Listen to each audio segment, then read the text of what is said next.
बिस्मिल्लाहिर्रहमानिर्रहीम। अस्सलाम वालेकुम। मैं हूं अली असगर और आप देख रहे हैं मेरा यूट्यूब चैनल। तहरीक लब्बैक पाकिस्तान के ख़िलाफ़ बड़े क्रैकडाउन का फ़ैसला और हक़ाइक़ सामने आ गए। इस वीडियो में हम इसी के मुतालिक बात करेंगे। नाज़रीन कराम, तहरीक लब्बैक पाकिस्तान ने 16 अज़ला में मुनकरीन ख़त्म नबूवत के ख़िलाफ़ ये दरख्वास्तें दी हुई है कि ये लोग शायर इस्लाम का इस्तेमाल कर रहे हैं। हालांकि आईन पाकिस्तान के मुताबिक मुनकरीन ख़त्म नबूवत शायर इस्लाम का इस्तेमाल नहीं कर सकते, तो लिहाजा हुकूमत इनके ख़िलाफ़ कानूनी कार्रवाई करे। इसके साथ साथ तहरीक लब्बैक पाकिस्तान का ये भी मौक़िफ़ सामने आया था कि अगर हुकूमत ने इनके ख़िलाफ़ कानूनी कार्रवाई न की तो इसके बाद तहरीक लब्बैक पाकिस्तान अपने अगले लाएअमल का ऐलान करेगी।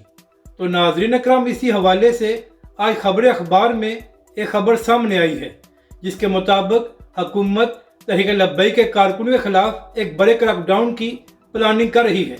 यानी कि नाज़रीन कराम, तहरीक लब्बैक पाकिस्तान आइन की बात कर रही है और तहरीक लब्बैक के ख़िलाफ़ ही कार्रवाई करने का फ़ैसला किया गया है।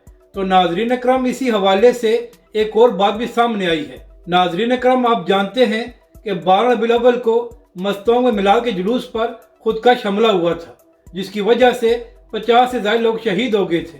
इसके बाद तहरीक लब्बैक पाकिस्तान और दीगर तमाम सुन्नी तंजीमात ने इसकी मजम्मत की थी और इसके साथ साथ ये भी कहा जा रहा था कि यह खुदकश धमाका हुकूमत की नाअहली की वजह से आया है, क्योंकि नाज़रीन कराम, पहले ये खबरें सामने आ रही थी कि मस्तोंग में सिक्योरिटी थ्रेट है। इसके बावजूद मिलाद के जुलूस को फुल प्रूफ सिक्योरिटी नहीं दी गई। तो नाज़रीन कराम, कुछ लोग ये भी कह रहे हैं कि मस्तोंग धमाके से तवज्जो हटाने के लिए हुकूमत ये खबरें चलवा रही है कि तहरीक लब्बैक के ख़िलाफ़ क्रैकडाउन किया जाएगा।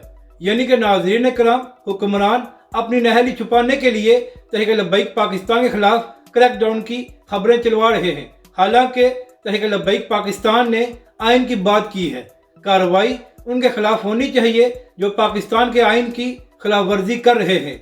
अपनी राय का ज़रूर इज़हार करें कि आपको ये वीडियो कैसी लगी और हमारे इस चैनल को भी सब्सक्राइब करें।